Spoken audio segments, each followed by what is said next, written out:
পূর্ব বর্ধমান জেলার নবম বইমেলা অনুষ্ঠিত হবে মেমারি 2 নম্বর ব্লকের সাতগেছিয়া স্পোর্টিং ক্লাব ময়দানে।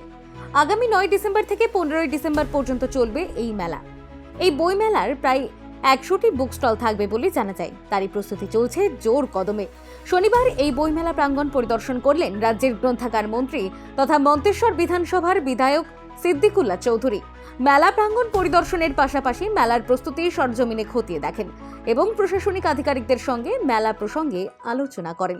গ্রন্থাগার মন্ত্রীর পাশাপাশি এদিনে উপস্থিত ছিলেন বর্ধমান সদর এসডিও বুদ্ধদেব পান, ডিএসপি মিজানুর রহমান, মেমারি থানার ভারপ্রাপ্ত আধিকারিক প্রতিম বিশ্বাস, সাতগেছিয়া পুলিশ ফাঁড়ির ভারপ্রাপ্ত আধিকারিক বাণী শঙ্কর সিংহ মহাপাত্র, মেমারি 2 নম্বর ব্লকের যুগ্ম সমষ্টি উন্নয়ন আধিকারিক কুন্তল কুমার মণ্ডল সহ অন্যান্য আধিকারিকগণ। এই বইমেলা প্রাঙ্গণে রাজ্যের গ্রন্থাগার মন্ত্রী সিদ্দিকুল্লাহ চৌধুরী পরিদর্শনে এসে কি বললেন চলুন শুনে নেওয়া যাক।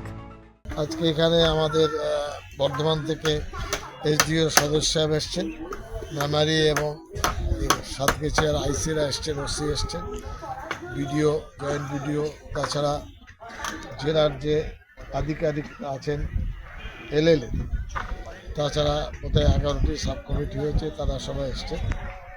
আমি মাঠ পরিদর্শন করতে এসেছি, যেহেতু সাতগেছিয়া আমার বিধানসভার অধীনে, সেই সূত্রে আমিও চাইব স্মুথলি সুন্দরভাবে বইমেলাটা প্রতিষ্ঠিত হোক, সুন্দর মেসেজ যাক, ক্রেতা বিক্রেতা স্বাধীনভাবে আসুক এবং গতবারের তুলনায় বইমেলা আরও ভালো হোক, এটা আমাদের মূল লক্ষ্য।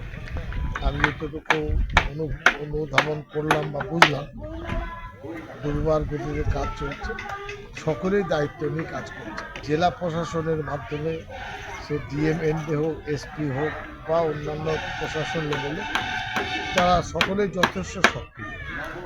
সাব কমিটিতে বিভিন্ন পর্যায়ের আমাদের কর্মীরা আছেন, তারাও নিজের নিজের জায়গায় দায়িত্বগুলি নিয়ে কাজ করতে চাচ্ছে।